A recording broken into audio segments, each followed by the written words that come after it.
જૂનાગઢના જોશીપરા અંડરબ્રિજમાં કાર ફસાઈ હોવાની એક ઘટના સામે આવી છે અને ફાયર બ્રિગેડે તેનું રેસ્ક્યુ ઓપરેશન હાથ ધર્યું હતું।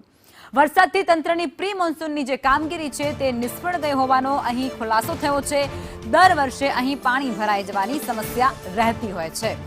સદનસીબે કોઈપણ પ્રકારની જાનહાનિ અહીં નથી પહોંચી, પરંતુ સ્થાનિક લોકોમાં આક્રોશ છે।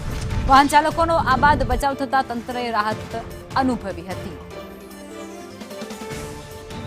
આ તસવીરો જૂનાગઢથી સામે આવી રહી છે। જૂનાગઢની અંદર એક કાર ફસાઈ ગઈ હતી, જેને ફાયરના જવાનો દ્વારા બહાર કાઢવામાં આવી, તેનું રેસ્ક્યુ કરવામાં આવ્યું હતું। એ કારમાં લોકો પણ સવાર હતા, જેનો પણ આબાદ બચાવ થયો છે। પણ આ ઘટનાથી જે તંત્રએ પ્રિમોન્સૂનની કામગીરી કરી હતી તેના પર અનેક સવાલો ઊભા થઈ રહ્યા છે। સ્થાનિક લોકોમાં આક્રોશ જોવા મળી રહ્યો છે, કારણ કે લાખો રૂપિયા પ્રિમોન્સૂનની કામગીરી પાછળ ફાળવવામાં આવતા હોય છે અને જેનું પરિણામ એ અનેક શહેરોમાં માત્ર શૂન્ય સામે આવતું હોય છે।